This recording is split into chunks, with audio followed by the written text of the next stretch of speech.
સમાજમાં હિંસક પ્રવૃત્તિઓ વધી રહી છે કે બાળકોમાં ગુસ્સોનું પ્રમાણ વધી રહ્યું છે. તો બાળકોમાં આ પ્રમાણને રોકવા માટે કે કોન્ફ્લિક્ટ પીસ રેઝોલ્યુશન કરવા માટે શું કરી શકાય? જેનું માતા પિતા તરીકેનું ઘડતર ન થયું હતું એને તમે કોઈ બાળક ઘડતર કરવા માટે આપી દો તો એ કેટલો મોટો ડિઝાસ્ટર કરશે, કેટલું મોટું એક્સિડન્ટ ઊભું થશે એની કલ્પના આપણે કરવાની જરૂર છે. કે બાળકોના વર્તન ઉપર એ લોકો શું નજર રાખશે? જે લોકોના પોતાના જ વર્તન બરાબર. એટલે તમે એવું કહેવા માંગો છો કે એક સફળ વ્યવસાયી એક નિષ્ફળ પેરેન્ટ. કે રિસેસ દરમિયાન ભાઈ દરેક શિક્ષક પોતાનો જે ચા નાસ્તો પતાવવાનો સમય બચ્યો હોય તો તરત એ સ્ટાફ રૂમમાંથી નીકળીને, હવે તમારા સ્કૂલમાં 7, 8, 10,000 બાળકો ભણતા હોય અને તમારા બધા શિક્ષકો સ્ટાફ રૂમમાં બેસીને પ્રોક્સી પીરિયડમાં કે ફ્રી સમયના અંદર કોઈ પ્રકારના આંખ કાન ના ખુલ્લા રાખવા માટે તૈયાર ના હોય, ઓબ્ઝર્વેશન માટે એમની કોઈ તૈયારી ના હોય, તો તમે એ શિક્ષક ફીડબેક ક્યાંથી મળશે? આટલું ડાયવર્સ કલ્ચર સ્કૂલમાં હોય, આટલા બધા અલગ અલગ બેકગ્રાઉન્ડમાંથી બાળકો આવતા હોય તો સ્કૂલની જવાબદારીમાં આવે છે કે આટલા બધા અલગ પ્રકારના બેકગ્રાઉન્ડમાંથી આવતા બાળકો વચ્ચે સુમેળ ઉભો થાય. વ્યવસ્થાએ શિક્ષકની વ્યવસ્થાને હંગામી કરી નાખી. મા બાપ જાતે હંગામી થઈ ગયા. તમે સમજ્યા? મા બાપ બાય ડિફોલ્ટ પરમનન્ટ હતા, એમને પોતાની જાતે હંગામી બનાવી દીધા. હવે બીજો પાર્ટ બીજો હતો એને સામાજિક રાજકીય આપણી રાજકીય વ્યવસ્થા એને હંગામી બનાવી દીધી. હવે જે લોકો ઘડતર કરવાનું છે બધા હંગામી જ હોય તો હંગામો ના થાય શું થાય? જે સિસ્ટમ જ કરપ્ટ છે, એ જે સિસ્ટમનું પ્રોડક્ટ જે બનશે એ બાળક હોય, ડોક્ટર હોય, શિક્ષક હોય, વેપારી, એ બધા કરપ્ટ જ બનવાના છે. કરપ્ટ મતલબ એવો નથી કે ભ્રષ્ટાચાર કરે કે ખાલી રિશ્વત, કરપ્ટ નથી કહેવાતું. કરપ્ટ નો મતલબ એ છે કે જે કરવાનું છે ના કરે. જેને પોતાના મારો પેલો કરાર સચવાશે કે નહીં એની ચિંતામાં જે વ્યક્તિ બેઠો હોય એને ઈશ્વર સાથે અથવા બીજા મનુષ્ય સાથે કરેલો જે નૈતિક કરાર છે ક્યાંથી યાદ રહેવાનો? જેને પોતાના પગારનો જ કરાર યાદ રાખવાનો છે કે આ કરાર મારો ઉપરથી રિન્યુ થશે કે નહીં, એને પોતે ઈશ્વર સાથે શું કરાર કરેલો છે, બીજા માણસ સાથે શું કરાર કરેલો છે, મનુષ્ય તરીકે મારી સમાજ પ્રત્યે શું જવાબદારી છે, સમાજ સાથે શું કરાર કરેલો છે, એને કોઈ કરાર યાદ નથી. એ પણ સેક્સ્યુઅલિટીનો વધારે મારો એ બાળકને ઓપોઝિટ સેક્સ તરફ એટલું બધું આકર્ષિત કરે છે કે એને એ શું કહેવાય ઇમ્પ્રેસ કરવા માટે પછી વાયોલન્સનો ઉપયોગ કરતો હોય. બાળક બધું પૂરું થઈ જાય છેલ્લે જે બચે એ બાળક માટે નથી, બાળક પાસથી જે બચે એ બીજા બધા માટે છે. કેમ કે બાળક એ એક ઈશ્વરનું શ્રેષ્ઠ સર્જન છે, એને એનું ઘડતર કરવું, એને મોટું કરવું અને એને એક યોગ્ય માનવી બનાવવું જીવનનું બહુ પવિત્ર કામ છે.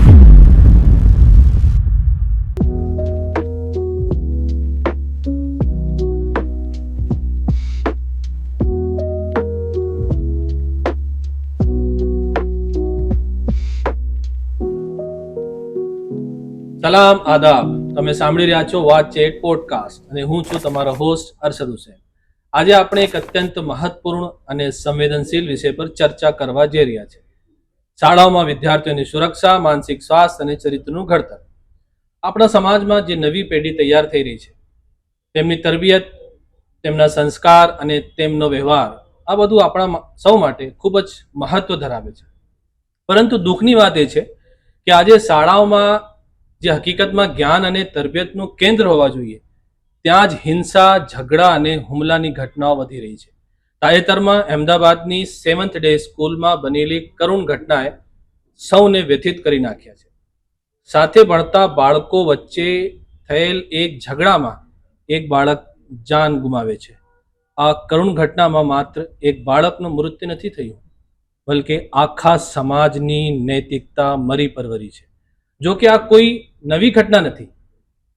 આવી જ એક ઘટના મહીસાગર જિલ્લામાં પણ બની અને આ માત્ર ગુજરાત પૂરતું નથી. ચંદીગઢ અને ઉદયપુર જેવા શહેરોમાંથી પણ શાળા હિંસાના બનાવો સામે આવ્યા છે. આવા બનાવો આપણને મજબૂર કરે છે કે આપણે ઊંડાણપૂર્વક વિચારીએ કે આ બધું આખરે કેમ થઈ રહ્યું છે. આજના આ મહત્વપૂર્ણ મુદ્દા પર વાતચીત કરવા માટે આપણે સાથે જોડાયા છે ડૉક્ટર ઇફ્તિખાર મલિક સાહેબ. પોતે એક મેડિકલ પ્રેક્ટિશનર છે, સાથે સાથે એક શિક્ષણવિદ, મોટિવેશનલ સ્પીકર, કાઉન્સિલર અને સમાજ સેવક તરીકે પોતાની સેવા આપી રહ્યા છે. જેઓ બાળકોની તરબિયત અને તેમના વર્તન સંબંધિત મુદ્દાઓ પર ઊંડું કામ કરી ચૂક્યા છે. ડૉક્ટર સાહેબ, આજના પોડકાસ્ટમાં અમે તમારું હાર્દિક સ્વાગત કરીએ છીએ. આભાર. Thank you. ડૉક્ટર સાહેબ, એક ખૂબ જ અગત્યની સમસ્યા પર આજે તમારી સાથે ચર્ચા કરવી છે. થોડાક દિવસો અગાઉ એક ખૂબ જ સંવેદનશીલ ઘટના આપણા અમદાવાદ શહેરમાં ઘટી. 7th ડે સ્કૂલમાં ધોરણ 8માં ભણતો એક વિદ્યાર્થી, ધોરણ 10ના એક વિદ્યાર્થીને તેની પાસે રહેલા જે પણ એની પાસે હથિયાર હોય એનાથી એને માર્યું અને એની હત્યા થઈ ગઈ. એના પછી જે થયું, જે સમાજે જે બળાપો કાઢ્યો, જેવી રીતે મીડિયા એને પ્રસ્તુત કર્યો, વાલીઓ જેવી રીતે મેદાનમાં આવી ગયા, અમુક ધાર્મિક સંગઠનો આવ્યા, મુસ્લિમ સંગઠનોએ પણ પોતાના મંતવ્ય વ્યક્ત કર્યા, અમુક કાઉન્સિલરોએ પણ મીડિયામાં વાત મૂકી. એટલે એક એવી વાતો આવી જેમાંથી એક લેમેનને નિષ્કર્ષ કાઢવું મુશ્કેલ થઈ જાય છે. હવે તમે શિક્ષણ સંસ્થા સાથે પણ જોડાયેલા છો, મેડિકલ પ્રેક્ટિશનર છો, બાળકો સાથે તમે સમય વિતાવો છો. તમને એવું લાગ્યું કે તમારા જેવા એક વ્યક્તિ સાથે આપણે આ મુદ્દા ઉપર ચર્ચા કરી લઈએ. આજે આપણે એ ચર્ચા કરીશું કે શાળાઓમાં જે હિંસા વધી રહી છે, તો બાળકોના ચરિત્ર નિર્માણમાં શાળાઓનો શું રોલ હોવો જોઈએ અને આવી ઘટનાઓને આપણે કેવી રીતે રોકી શકીએ. તો પહેલો પ્રશ્ન મને એ જ કરવાનું મન થાય છે તમારે છે કે આવી ઘટનાઓ જે ઘટિત થાય છે, મારી પાસે આંકડાઓ પણ છે પણ હું અત્યારે એને મૂકતો નથી, એટલે કોઈ આ પહેલી ઘટના નથી. હું જે કહેવા માગું છું, આ એક ઘટનાઓનો એક સિલસિલો છે, ચાલી રહ્યો છે. આવી ઘટનાઓ કેમ થતી હોય છે, કેમ આવી ઘટનાઓ હવે અવરિત થયા જ કરે છે, કેમ થાય છે આવું? આપનો ખૂબ આભાર. આજના આ એક મહત્વના વિષય ઉપર આપણે મને આમંત્રિત કર્યો છે વાતચીત કરવા માટે.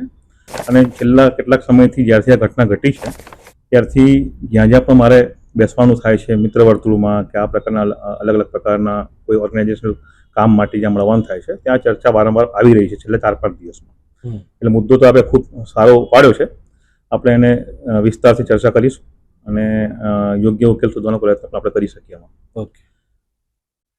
મૂળ વસ્તુ જે આપણે બધા સમજવાની છે કે આજના મશીની યુગમાં આપણા વચ્ચે જે બાળકો છે એમનું જે નૈસર્ગિક અસ્તિત્વ એક મનુષ્ય તરીકેનું છે, એના વિશે આપણો ખ્યાલ એક ભ્રમિત થઈ ગયો છે. બાળક જે છે એ પોતાના ઘડતરમાં પોતાની આસપાસના માહોલની અસર લે છે. આપણે શાળામાં એક બનાવ બન્યો એના ઉપર તો ચર્ચા કરી રહ્યા છે, પણ એ બાળક શાળામાં આવે છે એના પહેલાં એનું બહુ લાંબુ ઘડતર એના પોતાના ઘરમાં ને કુટુંબીજનો વચ્ચે અને ખાસ કરીને એના મા બાપ વચ્ચે થતું હોય છે.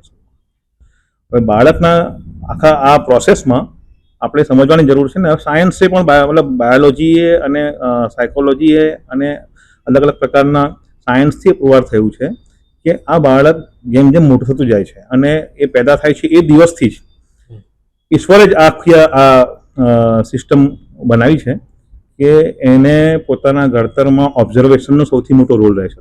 બાળક કોઈ પણ વસ્તુનો ઓબ્ઝર્વ કરે છે, ઓબ્ઝર્વ કરીને શીખે છે. આ એના એજ્યુકેશનનો બી મેઇન પાર્ટ છે. તમે જોશો કે યુરોપ અમેરિકાની શૈક્ષણિક વ્યવસ્થામાં પણ તમને જે વસ્તુ જોવા મળશે, એ લોકો સારા જે કોર્સિસ કરાવડાવે છે. જેમ કે હું તો મેડિકલનો સ્ટુડન્ટ છું, મને ખબર છે કે અમારે મેડિકલના સ્ટુડન્ટ પછી આગળના જે સ્પેશિયલાઇઝેશનના કોર્સ કરવાના હોય તો ભારતમાં તો કેવું છે કે એક પરીક્ષા થઈ જાય પીજી નીટની, ને પછી એડમિશન લઈ લે. એડમિશન જેને ફોર એક્ઝામ્પલ એને ખબર પણ ના હોય કે હું મેડિસિનનો વિદ્યાર્થી છું કે સર્જરીનો વિદ્યાર્થી છું કે હું પ્રિવેન્ટિવ સોશિયલ મેડિસિનનો વિદ્યાર્થી છું, એને તો એ મેરિટમાં કેટલા માર્ક્સ આવે છે પણ એડમિશન લઈ લે છે. બહારના સિસ્ટમ એવું નથી. બહાર એવું છે કે તમારે જે ફિલ્ડમાં જવાનું હોય એ ફિલ્ડમાં તમને ઓબ્ઝર્વરશીપ આપે છે લોકો. એટલે એ તમે પણ ઓબ્ઝર્વ કરો જે આખી પ્રક્રિયા થતી હોય છે લર્નિંગ પ્રોસેસને, અને તમારા જે ઉપરી હોય એ પણ તમને ઓબ્ઝર્વ કરે. એટલે હું મારો જે કોર આઈડિયા તો કહેવાનો એ છે કે માનવ પ્રકૃતિમાં ઓબ્ઝર્વેશન એ લર્નિંગનું મુખ્ય માધ્યમ છે. એટલે એમની શિક્ષણ વ્યવસ્થામાં શિક્ષણ, પ્રશિક્ષણ, કેળવણી, ઘડતર આ બધામાં ઓબ્ઝર્વેશન એ મુખ્ય ભાગ છે. એક કોર આઈડિયા છે. આપણે આ વસ્તુને સમજવાની જરૂર છે. તો આ ઓબ્ઝર્વેશન બાળક જ્યારથી પેદા થાય છે અને થોડુંક સમજણ થાય છે ત્યારથી એનું ચાલુ થઈ જાય છે. ને એને ઓબ્ઝર્વ કરવા માટે શરૂઆતમાં મતલબ બાય ડિફોલ્ટ, પછીના અવસ્થામાં તો એના હાથમાં છે કે કોના વચ્ચે રહે, પણ શરૂઆતના 4-5 વર્ષમાં તો બાય ડિફોલ્ટ એ વસ્તુ થઈ હોય છે કે પોતાના ઘરવાળાઓ વચ્ચે રહે છે અને એમાં પણ પોતાના ખાસ કરીને પોતાના મા બાપ વચ્ચે રહે છે. હવે આજના યુગમાં અથવા 21મી સદીમાં જે મને સૌથી વધારે મહેસૂસ થઈ રહ્યું છે કે જે લોકો માતા પિતા બને છે, હમ. હે ને, મતલબ અંગ્રેજીમાં જેને પેરેન્ટિંગ કહેવાય છે, માતૃત્વ અને પિતૃત્વ અને એની જે ભૂમિકા છે એ વિશેની એમની સમજ બહુ અપરિપક્વ હોય છે. આ જે લોકો ઇમેચ્યોર હોય છે, માતા પિતા જે બની જાય છે, લગ્નથી જોડાઈ જાય પછી માતા પિતા બન્યા પછી એમનો જે રોલ હોય છે, એમની જે ભૂમિકા હોય છે એના પ્રત્યે જે સભાન નથી હોતા, એના પ્રત્યે એમના અંદર મતલબ સમજણ ઓછી હોય છે, બહુ ઇમેચ્યોર હોય છે અને એ પોતે બાળક તરીકે બિહેવ કરતા હોય છે. તો આ મા બાપનો જે રોલ એમને કરવાનો છે અને એમને એ વસ્તુ જે સમજવાની છે, મૂળભૂત રીતે આ તો આપણે શિક્ષણ વ્યવસ્થાનો ભાગ પણ હોવો જોઈએ. મતલબ નથી, શિક્ષણ વ્યવસ્થામાં જ માતા એટલે શું, પિતા એટલે શું, પિતાની ભૂમિકા એટલે શું, માતાની ભૂમિકા એટલે શું, અને તમે માતા પિતા બનશો તમારે શું કરવું જોઈએ, પછી માનવ સંબંધો જે કંઈ પણ છે, મામા કાકા ફોઈ, આ બધા સંબંધોનું શું મહત્વ છે, એને કેવી રીતે વર્તવું જોઈએ, એમાં કેટલું બાંધછોડ કરવી જોઈએ, એમાં સંબંધોને સાચવવા માટેના કેટલાક ચરિત્ર નિર્માણના જે પાઠ છે બધું શાળામાં ભણાવવું જોઈએ. પણ આ બાળકો શાળામાં કેરિયર વિશે ભણીને આવે છે, દુનિયા પૈસો કમાવાનો અભ્યાસ કરીને આવે છે, કોમ્પિટિશનની દુનિયામાં કેવી રીતે જીતવું એનો અભ્યાસ કરીને આવે છે, પણ માતા પિતા કેવી રીતે બનવું એના વિશેનું એમનું જરાક પણ ઘડતર થયું નથી હોતું. જેનું માતા પિતા તરીકેનું ઘડતર નથી થયું હતું એને તમે કોઈ બાળક ઘડતર કરવા માટે આપી દો તો એ કેટલો મોટો ડિઝાસ્ટર કરશે, કેટલું મોટું એક્સિડન્ટ ઊભું થશે એની કલ્પના આપણે કરવાની જરૂર છે. આજની 21મી સદીમાં તમે જુઓ, છેલ્લા 25 વર્ષથી આ first half of this century, જેને કહેવાય 25 ઓફ ધી સેન્ચુરીમાં તમે આ ઘટનાઓ વધતી જાય છે એનું કારણ શું છે? કેમ કે આ 25 વર્ષમાં એ જનરેશન માતા પિતા બની છે જેના માતા પિતા હોવા વિશેનું શું ભૂમિકા છે, એમાં શું રોલ અદા કરવાનો છે એના વિશે બહુ અપરિપક્વ છે અસલમાં. એટલે તમે એવું કહેવા માંગો છો કે એક સફળ વ્યવસાયી એક નિષ્ફળ પેરેન્ટ થઈ રહ્યો છે, એક સક્સેસફુલ પ્રોફેશનલ સખત રીતે નિષ્ફળ પેરેન્ટ સાબિત થઈ રહ્યો છે. એ બહુ મોટી વસ્તુ છે. એટલે શાળામાં આવતા પહેલા હું જે કહેવા માંગુ છું મતલબ એક બાળક પોતાના માતાને અને પોતાના માતા પિતાને તમે મારા પાસે કેટલાક આંકડા હમણાં હાલમાં મેં વચ્ચે વાંચ્યા હતા. યુરોપ અમેરિકા જેને આપણે ફિનલેન્ડ, સ્વિટ્ઝરલેન્ડ, જ્યાં બાજુ હેપીનેસ ઇન્ડેક્સ બહુ હાઈ છે અને જ્યાં બહુ ડેવલપ કન્ટ્રીઝ છે એના વિશે હું વાંચતો હતો એક જગ્યાએ ટેડ ટોકમાં ક્યાંક મેં સાંભળ્યું, આંકડા સાંભળ્યા તો ત્યાં બાજુ એમના બજેટના 25-30% હિસ્સાઓ બાળકોના માનસિક સ્વાસ્થ્ય પાછળ ખર્ચાઈ રહ્યા છે. સિંગલ મધરહુડ, સિંગલ પેરેન્ટિંગ જેને કહેવાય, ફક્ત માતાઓ પાસે મોટા થતા બાળકોમાં જોવા મળતા માનસિક સ્વાસ્થ્યના પ્રશ્નો અથવા માતા પિતા બંને બ્રોકન હોમ્સના કારણે આવા કન્ટ્રીઝ જેને આપણે ડેવલપ કન્ટ્રીઝ કહીએ છીએ એમાં સૌથી મોટો બજેટનો બહુ મોટો ભાગ, હેલ્થ બજેટનો બહુ મોટો ભાગ બાળકોને માનસિક સ્વાસ્થ્ય પાછળ ખર્ચાઈ રહ્યા છે. તો આખી જે વ્યવસ્થા છે આ વ્યવસ્થામાં આપણે જોવાની જરૂર છે કે જે બાળક જે વાતાવરણમાં ભણાવવું જોઈએ, શિક્ષણ કેળવણી પામવું જોઈએ શરૂઆતના વર્ષોમાં, અને એવું કહેવાય છેલ્લા શરૂઆતના 5 થી 7 વર્ષ તો બહુ મહત્વના હોય છે. એમાં એને જેટલું ગ્રહણ કરી લીધું છે એવું કહેવાય છે 95% ઓફ ધ લાઈફ, જીવનના 95% ભાગના જે પાઠ છે એ પહેલા 5-7 વર્ષમાં શીખી લે છે. એ દરમિયાન જ જેને ઓબ્ઝર્વ કરવાના છે એમાં એ લોકોમાં પરિપક્વતા ના હોય, મેચ્યુરિટી ના હોય અને એ લોકો વચ્ચે ઝઘડાઓ થતા રહેતા હોય, એ મા બાપ અંદર વાયોલન્ટ બિહેવિયર એ કરતા હોય, શો કરતા હોય, પછી એકબીજા પ્રત્યેની શું કહેવાય જવાબદારીઓ માટે જરાક પણ એમના અંદર અહેસાસ ના હોય અને એ બંને એવી રીતે ઝઘડતા હોય કે બાળકની માનસિક સ્વાસ્થ્ય અસર પડતી હોય. એ બંને પેરેન્ટને જુએ કે એમના જે સંબંધીઓ છે એમના સાથેનું એમનું વર્તન બિલકુલ ગફલતવાળું છે અને બિનજવાબદારી પૂર્વકનું છે, તો એ બિનજવાબદારી પૂર્વકના વર્તનને પોતાના જીવનમાં ઉતારે. આ બધી વસ્તુ ભેગી થઈને બાળકનું જે ઘડતર કરે છે એ બાળક જ્યારે શાળામાં જાય છે એ પછીના એના જે સ્ટેજીસ છે એ સ્ટેજીસ એ પછી આવે છે. અસલમાં મારું માનવું છે કે શરૂઆતનું આ જે બિહેવિયર છે એ શરૂઆત ઘરથી થતી હોય છે. તમે એવું કહેવા માંગો છો કે ઓબ્ઝર્વેશન કરીને જે બાળક શીખી રહ્યો છે, શાળા બહારની જે એની આખી દુનિયા છે એ ઓબ્ઝર્વેશન એના ઘડતરમાં ખૂબ જ મહત્વપૂર્ણ ભાગ ભજવે છે. અને એ જે બિહેવ કરે છે, જો એ સારી રીતે બિહેવ કરે તો એ પણ એનું વાતાવરણનું અસર છે, અને જે વાયલન્ટ બિહેવ કરતો હોય તો એ પણ એનું જે બહાર એને વાતાવરણ મળ્યું છે એનું જે એક સુબોધ આપી રહ્યો છે. તમે એક બહુ સારી વાત કીધી ડૉક્ટર સાહેબ કે અમુક તમે એક્ઝામ્પલ આપ્યા કે ફિનલેન્ડ ને એવી કન્ટ્રીઝમાં માનસિક સ્વાસ્થ્ય ઉપર એટલે મોટું બજેટ ગવર્મેન્ટ પણ ફાળવી રહી છે. હવે મારો પ્રશ્ન એ છે તમારે કે હવે આ ઘટનાઓ તો વધતી જ રહી છે, આવી ઘટનાઓ થઈ રહી છે, તો શાળાઓમાં બાળકોના માનસિક સ્વાસ્થ્ય ઉપર શું ભાર મૂકવામાં આવી રહ્યો છે? આપણી વ્યવસ્થામાં બાળકોના કાઉન્સિલિંગ પર ભાર મૂકવામાં આવી રહ્યો છે? એટલે હવે તો એવું કહેવામાં આવી રહ્યું છે કે કાઉન્સિલર તો છે એક મોટું ફિલ્ડ થઈ ગયું છે, પણ હવે ઘટનાઓ થઈ રહી છે. હવે એને થતી અટકાવવા માટે શાળાઓ અને ખાસ કરીને એ પરિપ્રેક્ષમાં જાણવા માંગુ છું કે બાળકોના માનસિક સ્વાસ્થ્યમાં શાળાઓ શું રોલ ભજવી શકે એ વિશે તમારું શું કહેવું છે? હવે આપણે તમે ચર્ચાને પહેલાથી જ આ દિશામાં ઉપાડી હતી. મેં એને પહેલા એક સ્ટેજમાં ઘર સુધી સીમિત રાખીને પછી નેક્સ્ટ સ્ટેજમાં લઈ જવાનું મેં મતલબ એ રાખ્યું, અને તમે પણ એમને એ દિશામાં જ લઈ જઈ રહ્યા છો. હવે સૌથી ગંભીર બાબત તમને જણાવું. ઘરના માહોલમાંથી આપણે જે જોયું એ પ્રમાણે ઓબ્ઝર્વ કરીને એક ખાસ પ્રકારના બિહેવિયર સાથેનું બાળક, આઇસોલેટેડ એન્વાયરમેન્ટ છે, બાળક એકલતા અનુભવે છે, બાળકને જેવી એવી હૂંફ નથી મળતી, માતા પિતા જ દિવસનો મોટાભાગનો સમય મોબાઈલમાં કાઢતા હોય છે, બાળક કોઈ વસ્તુ એમને શેર કરવા માંગતો હોય શેર કરવા તૈયાર નથી, એવું કહેવાય છે કે બાળક સાથે કન્વર્ઝેશન થતું હોય ભાષણમાં. આવું બાળક જ્યારે સ્કૂલમાં જાય છે, હવે કેટલી ખતરનાક પરિસ્થિતિ તમે જુઓ. હવે પરિસ્થિતિનો તમે અહેસાસ કરો. બાળકના ઘડતરમાં બે લોકોનો મુખ્ય રોલ, મા બાપનો અને એક શિક્ષકનો. આવ્યો શિક્ષક પાસે, અને આપણી આખી વ્યવસ્થાએ શિક્ષકની વ્યવસ્થાને હંગામી કરી નાખી છે. મા બાપ જાતે હંગામી થઈ ગયા, તમે સમજ્યા? મા બાપ બાય ડિફોલ્ટ પરમનન્ટ હતા, તેમને પોતાની જાતને જાતે હંગામી બનાવી દીધા. હવે જે બીજો જે પાર્ટ બીજો હતો એને સામાજિક રાજકીય આપણી રાજકીય વ્યવસ્થા એને હંગામી બનાવી દીધી. હવે જે લોકોએ ઘડતર કરવાનું છે બધા હંગામી જ હોય તો હંગામો ના થાય બીજું શું થાય? હંગામી લોકો હંગામા જ કરે, બીજું શું થાય? એમ તમે સમજો વસ્તુને. જે લોકોને ઘણી વાર તો એવું પણ થાય ડોક્ટર સાહેબ કે શિક્ષકને જ કદાચ ખબર નથી કે એનો ભાગ એટલે એને જે કરવાનું છે ઘડતરનું કામ છે, કારણ કે એ તો એ જ જોતો હોય કે મારે 5-6 કલાકની નોકરી કરવાની છે, નોકરીનો સમય પૂરો થયો એટલે હું તમે કહેવા માંગુ છું. આખી વાતનો મારો જે ભાવાર્થ છે, સાર છે ને અંદરનો સારાંશ તમે કાઢો કે આ બાળકો મોટા થઈને શિક્ષક બન્યા છે, 22-23-24 વર્ષ શિક્ષક બન્યા છે, અને હવે તો કેવું છે કે જોઈએ એવી રીતે ડિગ્રીઓ મળી જાય છે, અને તમને ખબર છે કેવી રીતે મતલબ આખું જયારે સિસ્ટમ જ આખી કરપ્ટ થવા માંડે ને તો પછી સિસ્ટમ છે માણસની સેવા માટે.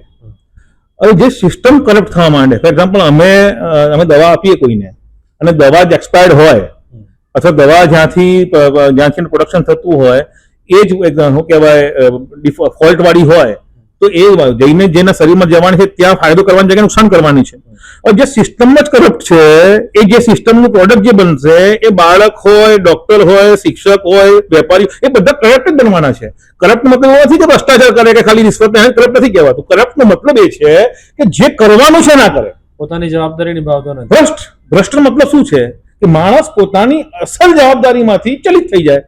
એટલે માતા પિતા પોતાની જવાબદારી નથી નિભાવતા, શિક્ષકો પોતાની જવાબદારી નથી નિભાવતા, સમાજ એ પણ એનાથી છે તમને નિભાવતા કરતા બિચારા જવાબદારી શું છે જ ખબર નથી હોતી. એમને એટલી ખબર મારી જવાબદારી એ છે કે મહિના પછી મારો પગાર ટાઈમ પર થાય છે કે નહીં મારે જોઈ લેવું એમ. ઇન જનરલ શિક્ષક નથી કરતો. ઇન જનરલ જયારે તમે હંગામી બધું કરી નાખ્યું છે અને એડહોક કરી નાખ્યું છે, આજે તો બિચારા ડોક્ટર્સને પણ 11 મહિનાના કરાર પર લેવામાં આવે છે. જેને પોતાના મારો પેલો કરાર સચવાશે કે નહીં એની ચિંતામાં જે વ્યક્તિ બેઠો હોય એને ઈશ્વર સાથે અથવા બીજા મનુષ્ય સાથે કરેલો જે નૈતિક કરાર છે ક્યાંથી યાદ રહેવાનો? જેને પોતાના પગારનો જ કરાર યાદ રાખવાનો છે કે આ કરાર મારો પછી રિન્યુ થશે કે નહીં, એને પોતે ઈશ્વર સાથે શું કરાર કરેલો છે કે બીજા માણસ સાથે શું કરાર કરેલો છે, મનુષ્ય તરીકે મારી સમાજ પ્રત્યે શું જવાબદારી છે, સમાજ સાથે શું કરાર કરેલો છે, એને કોઈ કરાર યાદ નથી. હવે જેને પોતાના બધા કરારો યાદ નથી, પોતાના બંધનો યાદ નથી, પોતાની જવાબદારીઓ યાદ નથી, એ દરેક વ્યક્તિ જ્યારે એક આખી નવી પેઢીને મતલબ સાથે ઇન્ટરેક્ટ કરે તો એ પેઢીનું શું થાય એ આપણે આજે જોઈ રહ્યા છે આ બધી વસ્તુ. અસલમાં ડૉક્ટર સાહેબ, મારા શેડ્યુલનો પ્રશ્ન એ હતો કે હવે માતા પિતા બાળકોના વર્તન પર કેવી રીતે નજર રાખે, તમે કંઈ પ્રેક્ટિકલ ટિપ્સ આપો. પણ તમને સાંભળ્યા પછી હવે એવું લાગી રહ્યું છે કે માતા પિતાને શું કરવું જોઈએ, એટલે પહેલાં એ પોતે માતા પિતા થઈ જાય, પેરેન્ટિંગ કરવાના લાયક એ લોકો થઈ જાય. એ તમારા આખી ચર્ચા સાંભળીને મને એવો પ્રશ્ન થાય છે કે બાળકોના વર્તન ઉપર એ લોકો શું નજર રાખશે જે લોકોના પોતાના જ વર્તન બરાબર નથી? હા, તમે સમજો, તમે મને પ્રશ્ન શું પૂછ્યો કે શિક્ષણ સંસ્થાઓમાં કાઉન્સિલિંગ કોઈ વ્યવસ્થા છે? હું તમને એનાથી અલગ પ્રશ્ન કરી રહ્યો છું. બાળકોનું કાઉન્સિલિંગ પછી કરીએ આપણે માતા પિતાનું કાઉન્સિલિંગ કરવાની અત્યારે જરૂર છે.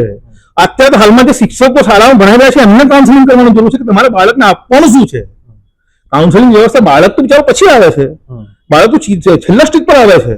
મૂળ સમસ્યા જ્યાં છે, સમસ્યા અહીં છે, કાઉન્સેલિંગની જે જરૂર છે, અને આ બધી કાઉન્સેલિંગની વ્યવસ્થા આપણે સામાજિક સ્તરે ઊભી કરવી પડે.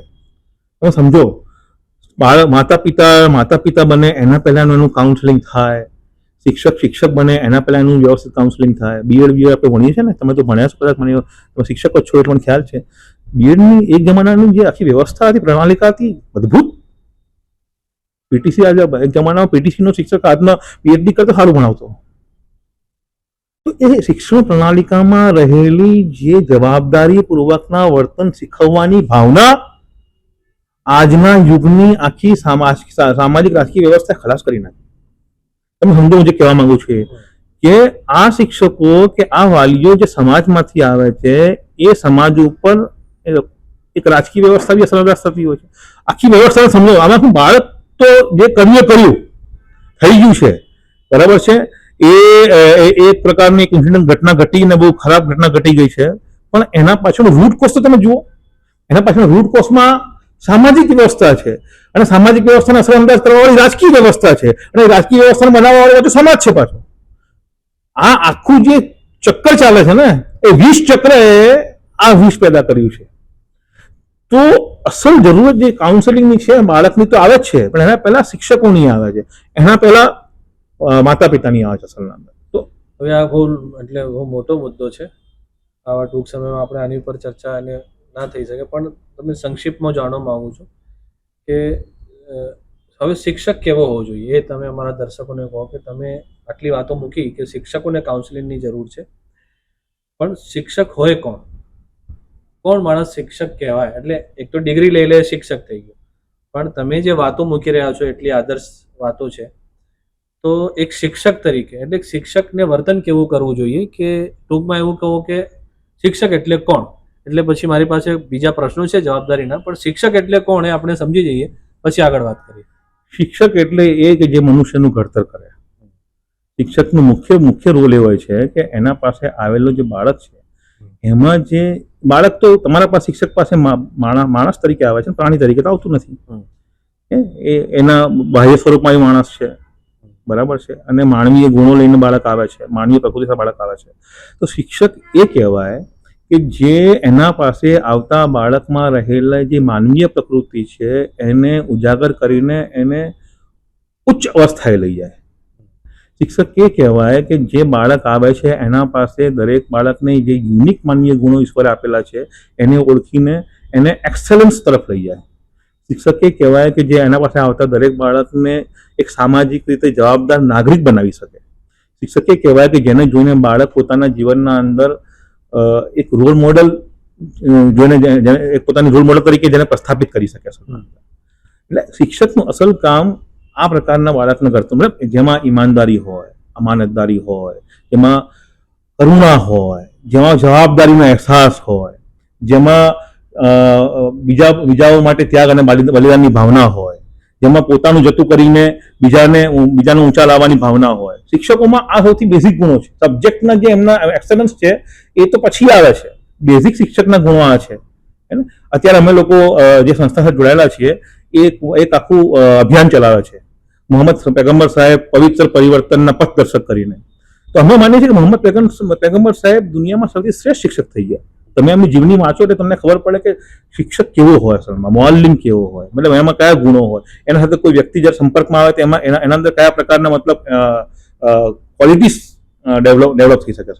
તો મારો મૂળ ભાવ કહેવાનો એ છે કે શિક્ષક એ કહેવાય કે જે માણસને માણસ બનાવે, જે બાળકને સારો નાગરિક બનાવે, જે એક વ્યક્તિને સારો પિતા બનાવે, સારો ભાઈ બનાવે, સારો બાપ બનાવે, સારો મિત્ર બનાવે, સારો પડોશી બનાવે, સારો વેપારી બનાવે, સારો ડોક્ટર બનાવે. સારાનો મતલબ મારે એમ છે પેલો પૈસાવાળો નહીં, શ્રેષ્ઠ, એના બધા ગુણોમાં શ્રેષ્ઠ. તો શિક્ષક એ છે જે બીજાઓને શ્રેષ્ઠ માનવી બનાવતો હોય. અસલ ભાવના આ છે અસલમાં. તો આ મારો વિચાર છે.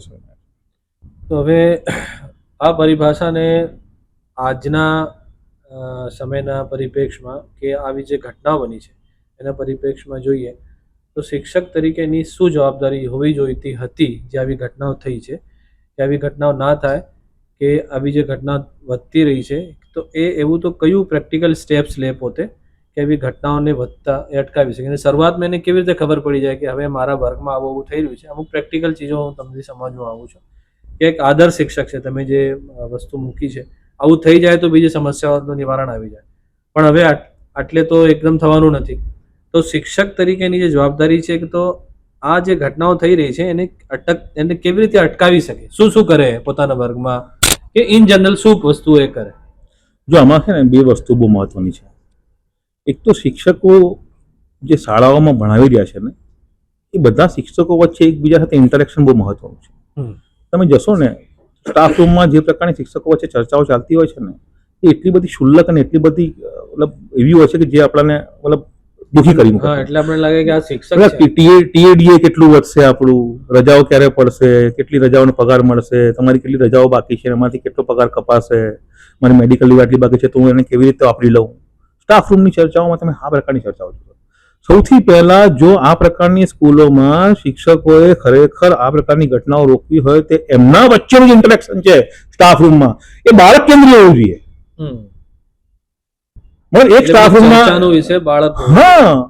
એક વર્ગના અંદર એક શિક્ષક ગુજરાતી ભણાવે છે, એક શિક્ષક અંગ્રેજી ભણાવે છે, એક શિક્ષક ગણિત ભણાવે છે, એક શિક્ષક સોશિયલ સાયન્સ ભણાવે છે. હવે એ વર્ગના વિદ્યાર્થીઓને એ 4 સબ્જેક્ટ ભણાવતા શિક્ષકો ના ઓળખી શકે કે ભાઈ મારા ક્લાસમાં તો પેલો વિદ્યાર્થી જોરદાર બોલે છે, તરત અંગ્રેજી વાળો બોલે કે મારા ક્લાસમાં ચૂપચૂપ બેઠો હોય છે. પણ ચારે સાથે બોલે કે અમારા બધાના ક્લાસમાં ચૂપચૂપ બેઠો હોય છે. જ્યારે કોઈ વિદ્યાર્થી દરેક શિક્ષકના ક્લાસમાં ચૂપ બેઠો હોય તરત એ તમારા ધ્યાનનું કેન્દ્ર બની જવું. આ ટીમ વર્ક છે. એટલે આ ઓબ્ઝર્વેશન જ નથી થતું ને. આ ઓબ્ઝર્વેશન જ નથી થતું. મતલબ એ ભાવના જ નથી. મતલબ મારા વર્ગમાંથી બહાર નીકળ્યા પછી મારું શું ને તારું શું? મતલબ એ શિક્ષકો જે સબ્જેક્ટ ભણાવે છે એ સબ્જેક્ટ ભણાવવાના શિક્ષકો પોતાના વિદ્યાર્થીઓને માણસના બાળક તરીકેની ચર્ચામાં લેતા જ નથી. ઉલટાનું એને મારી વાત સૌથી પહેલી વસ્તુ આ છે કે શિક્ષકો વચ્ચે જે સ્ટાફની ચર્ચા છે એ બાળક કેન્દ્રી હોવી જોઈએ અસલના અંદર. એક વસ્તુ તો આ છે. બીજી વસ્તુ એ શાળાનો જે પ્રિન્સિપાલ છે બધાનો વાલી છે. એ શિક્ષકોનો પણ વાલી કહેવાય, વડીલ કહેવાય, અને બાળકોનો વડીલ કહેવાય, અને બાળકોના માતા પિતાનો પણ વડીલ કહેવાય સરના અંદર. તો એનું કમ્યુનિકેશન એ બધા સાથેનું બહુ લાઈવ હોવું જોઈએ સરના અંદર. પછી શાળામાં બનતી નાની મોટી ઘટનાઓ પ્રત્યે આંખ અને કાન ખુલ્લા રાખવામાં આવે હે ને. શાળામાં એ પ્રકારનું આખું આયોજન હોય કે રિસેસ દરમિયાન ભાઈ દરેક શિક્ષક પોતાનો જે ચા નાસ્તો પતાવવાનો સમય બચ્યો હોય તો તરત એક સ્ટાફ રૂમમાંથી નીકળીને, હવે તમારા સ્કૂલમાં 7, 8, 10,000 બાળકો ભણતા હોય અને તમારા બધા શિક્ષકો સ્ટાફ રૂમમાં બેસીને પ્રોક્સી પીરિયડમાં કે ફ્રી સમયના અંદર કોઈ પ્રકારના આંખ કાન ના ખુલ્લા રાખવા માટે તૈયાર ના હોય, ઓબ્ઝર્વેશન માટે એમની કોઈ તૈયારી ના હોય, તો તમે એ શિક્ષકોને ફીડબેક ક્યાંથી મળશે? આપણે જાસૂસી નથી કરવાની પણ નજર તો નાખવાની છે ને. તો આપણે શિક્ષકોના અંદર એ વસ્તુની ટ્રેનિંગ આપવાની છે કે એ ખાલી જોઈને ખબર પડી જાય કે અચ્છા અહીં 2 ગ્રુપ બની ગયા છે, આ 2 બાળકો વચ્ચે બહુ લાંબા સમયથી કોઈ તકરાર ચાલી રહી છે નાની મોટી, અથવા તો નાની મોટી તકરારનો કોઈ સમાચાર આવે છે તો એના પર તરત ધ્યાન દેવામાં આવે, એને સોલ્વ કરવાનો પ્રયત્ન કરવામાં આવે. પછી આપણે બધા ધર્મ પ્રધાન દેશના લોકો છીએ હે ને. દરેક ધર્મ જે છે, હિન્દુ, મુસ્લિમ, ઇસ્લામ છે, હિન્દુ ધર્મ છે, શીખ ધર્મ છે, ઈસાઈ ધર્મ, દરેક ધર્મમાં દયાનો મહિમા છે, દરેક ધર્મમાં માફીનો મહિમા છે, દરેક ધર્મમાં એકબીજા સાથે મિત્રતા અને સંબંધો રાખવાનો મહિમા છે. તો શિક્ષકો બાળકોને આ મહિમા શીખવાડે. આ આપણી એસેમ્બલીનો ભાગ હોવો જોઈએ. ત્યારે તમે આટલા બધા બાળકોની સાથે સ્કૂલમાં ભણાવતા હોય, આટલું બધું ડાયવર્સ કલ્ચર સ્કૂલમાં હોય, આટલા બધા અલગ અલગ બેકગ્રાઉન્ડમાંથી બાળકો આવતા હોય, તો સ્કૂલની જવાબદારીમાં આવે છે કે આટલા બધા અલગ પ્રકારના બેકગ્રાઉન્ડમાંથી આવતા બાળકો વચ્ચે સુમેળ ઉભો થાય એના માટેના કાર્યક્રમો કરે સીએના તાસમાં. આ છે ઘડતર. ત્યાં બાજુ બાળકો આવીને જેવા છે એવા ને એવા રહે અને જે છે એના કરતામાં ખરાબ થઈ જાય તો એ તો આપણા બધાની નિષ્ફળતા છે. શાળાની પણ નિષ્ફળતા, શિક્ષકની પણ નિષ્ફળતા અને સમાજની પણ નિષ્ફળતા છે. તો આ હું જે માનું છું આ બહુ ઇમ્પોર્ટન્ટ વસ્તુ છે સનાતન. એના માટે જરૂરી છે શિક્ષકો આવા ક્યારે બને. હવે કેવું છે કે આપણા ત્યાં તો જે પ્રકારની શાળાઓ ચાલે છે એમાં તો હવે ક્વોલિફિકેશન કોઈ જોતું નથી મોટા ભાગે. કોઈ માર્કેટિંગની જોબ કરતો હોય અને પછી ત્યાં બાજુ એને એવું લાગે કે માર્કેટિંગમાં મને નથી ફાવતું ને કોઈ સ્કૂલમાં જગ્યા ખાલી પડી હોય તો એને શિક્ષક બની જાય. એને BA કર્યું છે અને એને BSc કર્યું છે એટલે શિક્ષક બની. શિક્ષક માટે જરૂરી જે અભ્યાસક્રમ છે અથવા તો અભ્યાસક્રમમાંથી ના નીકળ્યો હોય તો તમારી જરૂરત પ્રમાણે તમે શિક્ષક લીધો પણ હોય તો એ શિક્ષક તમારો શિક્ષક યોગ્ય બને એના માટે આખી ટ્રેનિંગ પ્રોસેસ હોય. શાળાની પોતાના ફ્રેમવર્કમાં ડિઝાઇન હોય એની કે આપણે કોઈ શિક્ષકને એવી રીતે લઈ લેશું કે જેને બીએડ કે પીટીસી નથી કરેલું, તો એને કયા પ્રકારના ક્રેશ કોર્સમાંથી પસાર કરશું જેથી આપણા બાળકો, આપણા સમાજ અથવા આપણે જે પરિસ્થિતિમાં શાળા ચલાવીએ છીએ એમાં એ યોગ્ય ભૂમિકા અદા કરી શકે. કોઈ ડિઝાઇન નથી કોઈના પાસે, ના મેનેજમેન્ટ પાસે કોઈ ડિઝાઇન છે, ના પ્રિન્સિપાલ પાસે કોઈ નથી, સમાજ પાસે કોઈ ડિઝાઇન છે. હવે આ શિક્ષણ સંકુલો અને શિક્ષણ સંસ્થાઓ થકી જો સમાજ પરિવર્તન કરવાનું હોય તો પછી આપણે સમજી લેવાની જરૂર છે કે સમાજમાં આખી શિક્ષણ વ્યવસ્થામાં પ્રાઇવેટ પ્લેયર્સ અને ટ્રસ્ટની સંચાલિત શાળાઓનું પ્રમાણ વધતું ગયું છે. એ કન્ડિશનમાં આપણી જવાબદારી પણ બને છે કે સામાજિક સ્તરે પણ કાઉન્સેલિંગ જરૂર છે. જે લોકો સંસ્થાઓ ચલાવી રહ્યા છે, સંસ્થાઓના ટ્રસ્ટીઓ છે, એમને પણ આપણે સમજાવવાની જરૂર છે કે શિક્ષણનો અસલ હેતુ શું છે. આ બધું આપણે કરી શકીએ અને આ કરવામાં સફળ થઈ શકીએ તો પછી આ જ શિક્ષણ સંસ્થા આપણા માટે આશીર્વાદરૂપ પણ બની જશે. અને જે અત્યારે આ પ્રકારના જે ઘટનાઓ જોવાઈ રહી છે, ઘટનાઓમાં બહુ ઝડપથી ઘટાડો થતો જશે. તમારી વાતમાં એક વાત પણ એવી આવી ડૉક્ટર સાહેબ કે કાઉન્સિલર્સ પણ અમુક કહી રહ્યા છે કે આવી જે હિંસક પ્રવૃત્તિઓ થઈ રહી છે એ બાળકો જે ઓબ્ઝર્વેશન કરી રહ્યા છે એમાં જે એ પોતાના વાતાવરણમાં જુએ છે કે અસહિષ્ણુતા છે, સમાજમાં હિંસક પ્રવૃત્તિઓ વધી રહી છે, કે બાળકોમાં ગુસ્સોનું પ્રમાણ વધી રહ્યું છે. તો બાળકોમાં આ પ્રમાણને રોકવા માટે કે કોન્ફ્લિક્ટ પીસ રેઝોલ્યુશન કરવા માટે શું શું કરી શકાય? એટલે એક એન્ડ યુઝર તમને સાંભળતો હોય, શિક્ષક કે વાલી સાંભળતો હોય, મારો બાળક બહુ ગુસ્સો કરે છે ને, એની અંદર ને અસહિષ્ણુતા વધારે થઈ ગઈ છે, એ હિંસક થઈ રહ્યો છે, તો હવે આ વલણને કેવી રીતે સુધારી છે? આમાં બે પ્રકારના ઉપાયો છે. મારા મેડિકલ સાયન્સમાં એવું કહેવાય છે કે એક તો પ્રિવેન્ટિવ એન્ડ સોશિયલ મેડિસિન કહેવાય, PSM. કોઈ પણ રોગ થાય જ નહીં અથવા આગળ ના વધે અથવા એનું ભયાનક સ્વરૂપ ધારણ ના કરે એના માટેના પહેલાંથી લેવાતા પગલાઓ. ઓકે, એક તો આ છે. એમાં આપણે ઘણી બધી વસ્તુની આપણે ચર્ચા ઓલરેડી કરી લીધી છે. એક છે કે હવે ઓલરેડી જે એસ્ટાબ્લિશ કલ્ચર થઈ ગયું છે વાયોલન્સનું, હિંસાનું, એને કેવી રીતે આપણે ઉકેલી શકીએ, કેવી રીતે એનો ઉકેલ લાવી શકીએ. આ બધી જ કન્ડિશનમાં સૌથી ઇમ્પોર્ટન્ટ વસ્તુ જે છે એ છે કે બાળકોને હિંસક પ્રવૃત્તિ તરફ લઈ જવાવાળા જેટલા પણ પોઝિટિવ ફેક્ટર્સ છે, જેવા કે ટીવી છે, મોબાઈલ છે, સોશિયલ મીડિયા છે, આ પ્રકારની જેટલી પણ વસ્તુઓ છે, એ પ્રકારની મોબાઈલની ગેમ્સ છે. તમે જુઓ છે બાળકો જે પ્રકારની ગેમ્સ રમે છે, જ્યારે તમે બેસીને જોશો તો 4 બાળકો ભેગા છે ને કોઈ બંદૂકવાળી ગેમો રમતા હશે. આપણને તો બહુ ઓછી ખબર પડે કે શું રમે છે, પણ એમના વચ્ચેની જે મોબાઈલ ગેમો રમાય છે પણ એવી જ રમાય છે અસલના અંદર.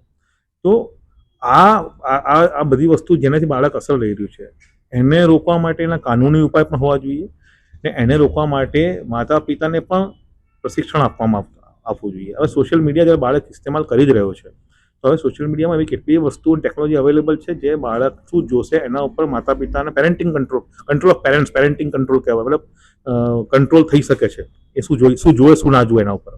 તો આ બધી વસ્તુઓ બી મા બાપે પણ શીખવી પડશે. એ સિવાય જે કાનૂન બને છે કાનૂનમાં પણ કેટલાક ફેરફારો લાવીને આ બધી મતલબ બીભત્સ અને એ પ્રકારનું જે કહેવાય છે સેક્સ્યુઅલ કન્ટેન્ટ, હે ને, ખાલી વાયરલેસ એટલું નહીં, બાળકમાં જો એની ઉંમર કરતાં પહેલાં સેક્સ્યુઅલિટીનો વધારે મારો ચાલી જાય, હે ને, એ પણ કેમ કે સેક્સ્યુઅલિટીનો વધારે મારો એ બાળકને ઓપોઝિટ સેક્સ તરફ એટલું બધું આકર્ષિત કરે છે કે એને એ શું કહેવાય ઇમ્પ્રેસ કરવા માટે પછી વાયોલન્સનો ઉપયોગ કરતો હોય છે. મતલબ મેકોમેન બનવાની જે ભાવના છે ને, મતલબ મેચોમેન બનવાની, વાયોલન્સ ત્યાંથી ધીમે ધીમે આ એક પ્રવૃત્તિ છે એનાથી બી એ વસ્તુ ઉદ્ભવતી હોય છે સરના અંદર. એક વસ્તુ તો આ છે. એટલે આજે તમે કહો છો કે જે સેક્સ્યુઅલ પરસેપ્શન છે બાળકનું એને હા, સેક્સ્યુઅલિટીનો વધારે પડતો મારો. જો આ કેવું છે તમે સમજો, આ સેન્સીસ જે છે ને બાળકના અંદર જેને કહેવાય ને કે એ જેટલી વધારે મનેચ્છાઓ ઈશ્વરે આપેલી જે સેન્સીસ છે, સેન્સીસનું યોગ્ય કંટ્રોલ કરવામાં બાળક કોઈ એક સેન્સીસને કંટ્રોલ કરવામાં બાળક નબળો પુરવાર થાય તો એની સાઈડ ઇફેક્ટ બીજા સેન્સીસ પર પણ પડતી હોય છે. ઓકે, તો મનેચ્છાઓનું કંટ્રોલ અનુસંધાનમાં જે વસ્તુ મનેચ્છાઓને પ્રજ્વલિત કરે છે અને બહુ ભયાનક અવસ્થામાં લઈ જાય છે એ બધી વસ્તુઓને કંટ્રોલ કરવાના કાનૂની ઉપાયો શું હોઈ શકે છે, કૌટુંબિક ઉપાયો શું હોઈ શકે છે, સામાજિક ઉપાયો શું હોઈ શકે છે અને નૈતિક શિક્ષણનું પ્રમાણ કેવી રીતે આપી શકાય, એના ઉપર એક આખું સોશિયલ સ્ટ્રક્ચર બનવું જોઈએ. અને આ સોશિયલ સ્ટ્રક્ચરમાં આપણા ત્યાંના સોશિયલ ઇન્સ્ટિટ્યુશન્સ, આપણી મસ્જિદો છે, મદ્રસાઓ છે, ગુરુકુળો છે, મંદિરો છે, ચર્ચ છે, ગિરજાઘરો છે, આ બધી વસ્તુઓનો રોલ હોય છે. ધર્મગુરુઓનો રોલ હોય છે, પ્રવચનો કરવાવાળા લોકોનો રોલ હોય છે, સંત મહાત્માઓનો રોલ હોય છે. આ બધાએ રોલ અદા કરવો પડશે. એટલે શું રોલ હતો કરે? એટલે એક તો રોલ એ છે કે બાળકો જે પ્રકારના રોલ મોડલ્સનું મહિમા મંડન આ પ્રકારની ટેકનોલોજી તરીકે પોતાના દિમાગો પર લઈ રહ્યા છે, મન મસ્તિષ્ક પર, હે ને, એ રોલ મોડલથી હટીને એવા કેટલાય રોલ મોડલ્સ છે જે આપણી ટ્રેડિશન્સના અંદર, આપણી રિવાયતમાં, હે ને, આપણા કલ્ચર અને આપણા કસ્ટમ્સમાં અને આપણા ઇતિહાસમાં ચાલતા આવ્યા છે. એવા પ્રકારના રોલ મોડલ્સ મહિમા મંડન, એમની જીવનીઓ, એમને કરેલા કર્મો, એમને કરેલા મોટા કામો, એમના જીવનના એવા પ્રસંગો કે જે બાળકોના શિક્ષણમાં કામ લાગી શકે, એ કૌટુંબિક સ્તરે પણ એનું ચલન થવું જોઈએ. અને જે ધર્મગુરુઓ અથવા સંત મહાત્માઓ અથવા પ્રવચન કરવાવાળા જે લોકો છે, એ બધા લોકો પણ આ પ્રકારની વસ્તુઓ પર વધારે ભાર મૂકે સમાજના અંદર. એ બહુ મહત્વનું છે સમાજના અંદર. હવે જે હિંસાના પ્રકારો છે શાળાઓમાં, એમાં એક તો સેક્સ્યુઅલ વાયલન્સ છે, ફિઝિકલ વાયલન્સ છે, એની સાથે સાથે બુલિંગ છે. એટલે બહુ મોટી સમસ્યા થઈ રહી છે આજના આપણી શાળા વ્યવસ્થામાં. હવે એનો જે લોકો ઉપાય આપી રહ્યા છે એવું કહે છે કે 0 ટોલરન્સ પોલિસી હોવી જોઈએ, કે તમે એકદમ સ્ટ્રિક્ટ રહો. તો એક તરફ તો આ વ્યવસ્થા લોકો આપી રહ્યા છે કે તમે સોટી આપી દો શિક્ષકને એટલે વાત પૂરી થાય. એટલે એવું થતું હતું પહેલાં કે શિક્ષક પાસે સોટી હતી એટલે બાળકો સીધા રહેતા હતા, હવે એ નથી. તો 0 ટોલરન્સ પોલિસી શું છે અને આ બુલિંગને કેવી રીતે આપણે અટકાવી શકીએ? જો આમાં બુલિંગ પાછળનું જે મુખ્ય કારણ છે ને, તમે સમજાવો આખી વસ્તુ. બુલિંગ એટલે સાદી ભાષામાં એક બાળક બીજા બાળકને રંજાડવા પજવવા માટેના અલગ અલગ પ્રકારના ઉપાયો શોધતા હોય છે. આ એક ઇનસિક્યુરિટીના કારણે ઊભું થતું આઇસોલેશન, મા બાપની જવાબદારીથી હટી જવું, શિક્ષકની જવાબદારીથી હટી જવું, એના કારણે બાળકમાં જે આઇસોલેશન ઊભું થાય છે, એકલતા ઊભી થાય છે. હવે કોઈ પણ બાળક છે ને, જો આમાં આખી સામાજિક વ્યવસ્થા તમે પ્રાણીઓમાં બી જોજો અસદભાઈ, તમે પ્રાણીઓમાં જોશો અને મનુષ્યોમાં પણ આ એક મૂળ ભાવના છે. મારા સમાજ કેમ બનાવે છે અથવા પ્રાણીઓ પોતાનું એક સમૂહ કેમ બનાવે છે, એનું સૌથી બેઝિક કારણ એમ કે છે સોશિયોલોજીસ્ટ કે એ સિક્યોરિટી છે. જ્યારે જે સિક્યુરિટી માટેનું સૌથી બેઝિક જે કવર છે એ બ્લાસ્ટ થઈ જાય, એ જતી રહે, તો પછી જે બાળકો ઇનસિક્યોર મહેસૂસ કરે છે, એ ઇનસિક્યોરિટીને દૂર કરવા માટેના ઉપાયો એ ટેકનોલોજી સોશિયલ મીડિયાથી જે રીતે મેળવી રહ્યા છે, સિરિયલોથી ને એનાથી, એ આ જ છે કે હું જેટલો વધારે બુલિંગ કરતો થઈશ અથવા હું સામેવાળાને જેટલો વધારે એગ્રેસિવ થઈશ અથવા जिसकी लाठी उसकी भैंस वाળો જે માનસિકતા છે એ શીખે છે. બુલિંગ બેઝિકલી એનું રિફ્લેક્શન છે. હવે આપણે તો આ બુલિંગને રોકવા માટેનું મૂળ ભાવના એ છે કે આ ઇનસિક્યુરિટી બાળકમાંથી દૂર કરવી પડશે. આ ઇનસિક્યોરિટી એક તો બાળકના સ્તરે, પહેલા સ્તરે જે કરવાનું છે ઇનસિક્યુરિટી બાળકમાં દૂર થાય, એના માટે ચેનલ્સ એસ્ટાબ્લિશ થાય. બાળક પોતાની ઇનસિક્યુરિટીને પ્રસ્તુત કરવા માટેના વિવિધ માધ્યમોને હાથ પગા મહેસૂસ કરે. I have access two that medium, કે હું મારી ઇનસિક્યુરિટીને બતાવી શકું. હા, હું અહીં કહી શકીશ, હું અહીં શકીશ, આ મારી ઇનસિક્યુરિટી સાંભળશે, આ મારી ઇનસિક્યુરિટી સાંભળશે, આ મારી ઇનસિક્યુરિટી સાંભળશે.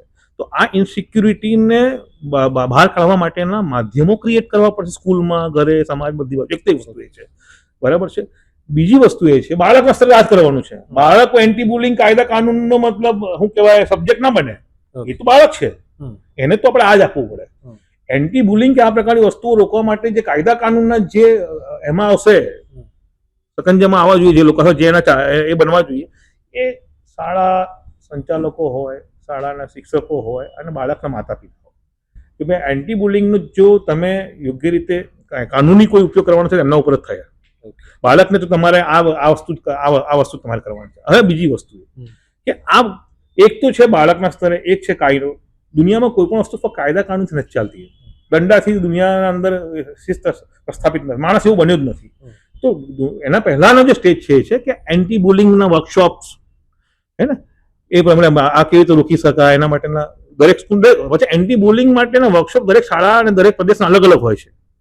એક શાળામાં ખાલી હિન્દુ વિદ્યાર્થી ભણતા હોય, એક શાળામાં ખાલી મુસ્લિમ વિદ્યાર્થી ભણતા હોય, એવું બનતું હોય છે ને આવું. મતલબ અથવા તો સમાજ કેન્દ્રીય અથવા તો કોઈ એક જ સમાજના બાળક ભણતા હોય, ત્યાંના એન્ટી બુલિંગના એક અલગ પ્રકારના વર્કશોપ હોય છે.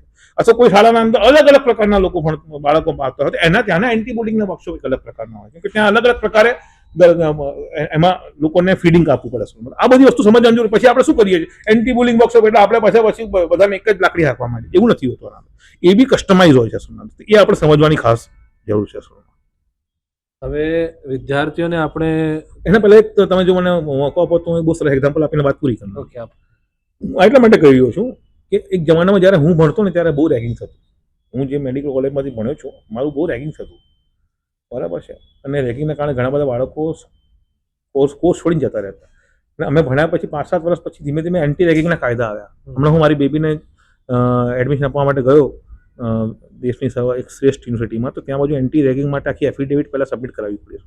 એના કારણે થયું શું, રેગિંગ બહુ જ કંટ્રોલમાં આવી ગયું.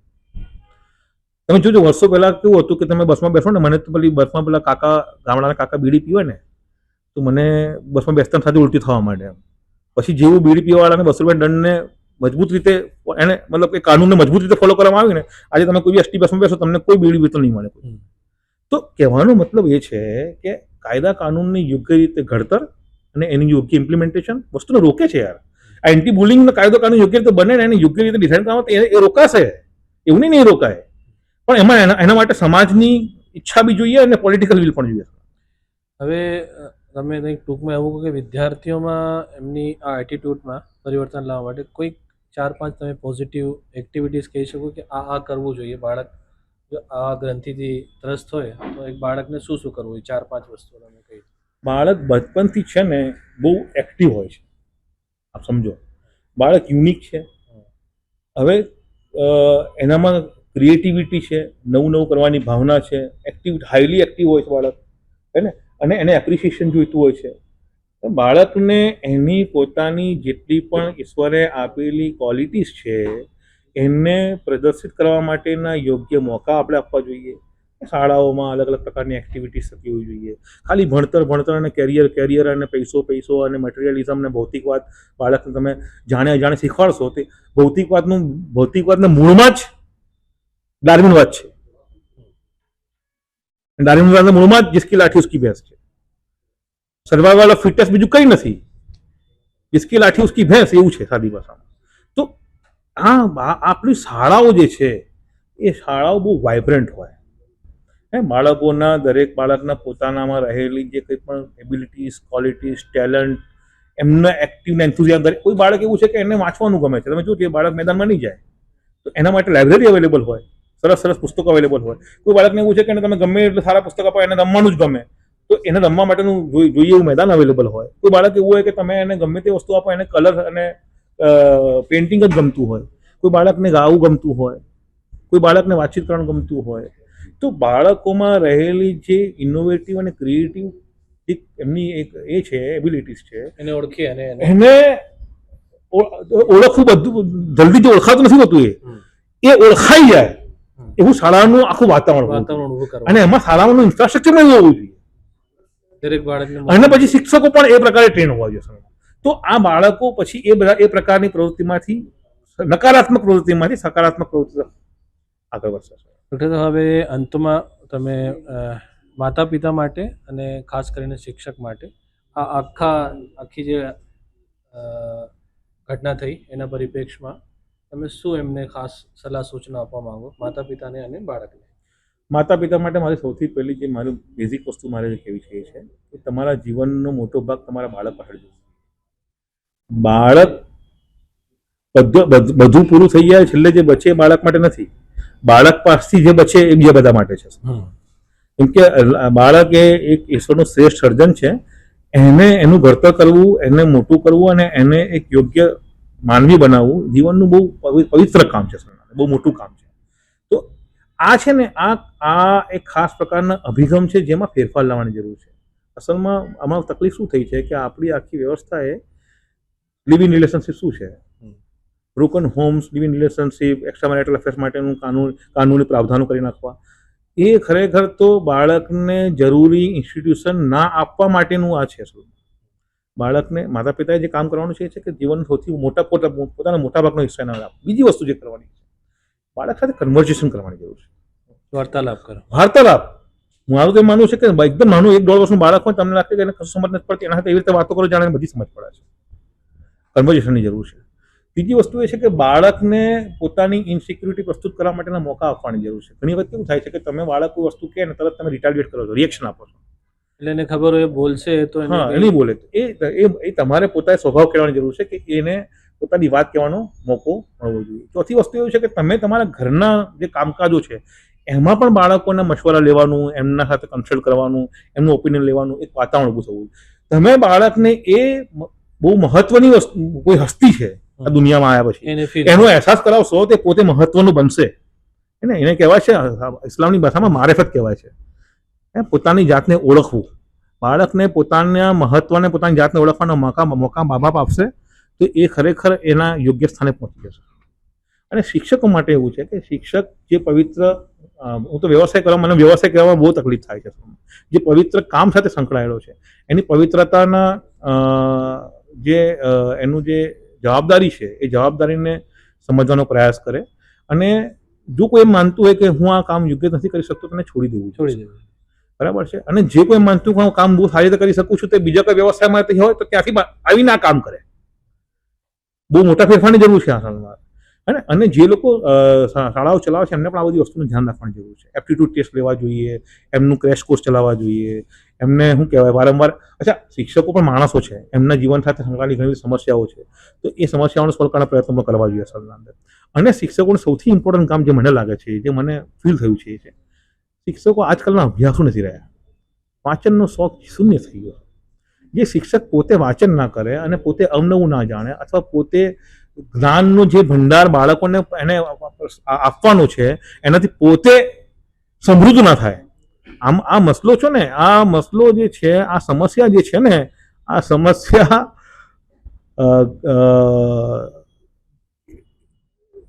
ઇલ્મી ઇફલાસ કહેવાય, મતલબ ઉર્દુમાં, મતલબ ક્વોલિટી ઓફ નોલેજની છે. બેસિક શિક્ષક જેવો છે એવો એમ એટલા માટે નથી કરી શકતો પરફોર્મ કે પોતે ખબર છે કે હું ગરીબ છું.